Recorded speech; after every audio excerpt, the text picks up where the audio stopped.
matricule 1124-1142 pour l'intra de gestion financière. Donc, le diagnostic au niveau des capitaux propres.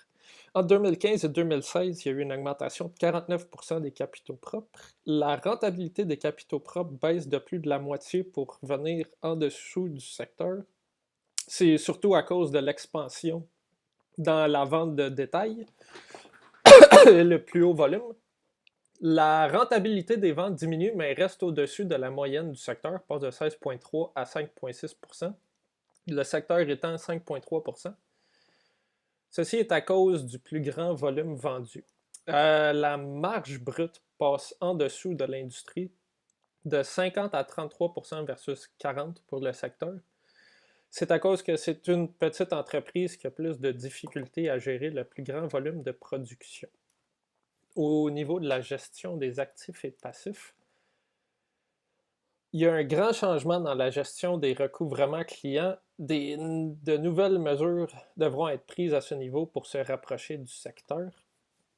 La politique de paiement des fournisseurs est aussi à revoir. Elle est beaucoup trop haute comparée au secteur. Au niveau de la dette, la compagnie se porte très bien. La directrice est très averse à la dette, chose que son père lui avait appris. C'est ça, les ratios de passif courant sur actif courant et passif non courant sur actif total sont tous les deux bien en dessous de la moyenne de l'industrie.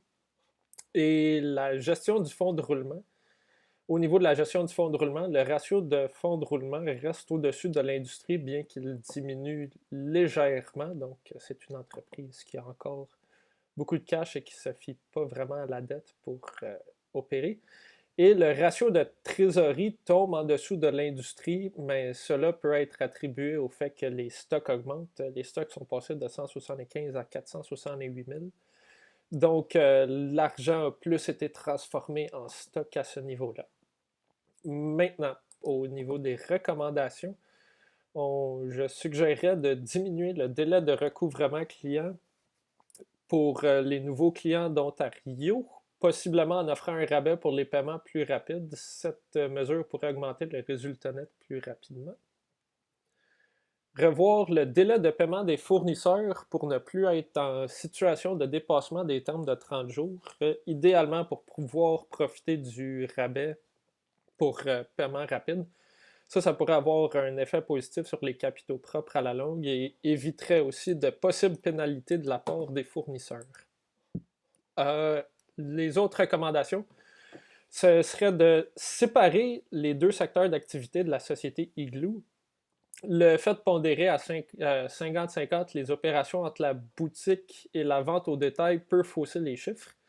Les rendements au niveau des capitaux propres sont difficilement comparables entre les manteaux de boutique et les manteaux vendus à grand volume.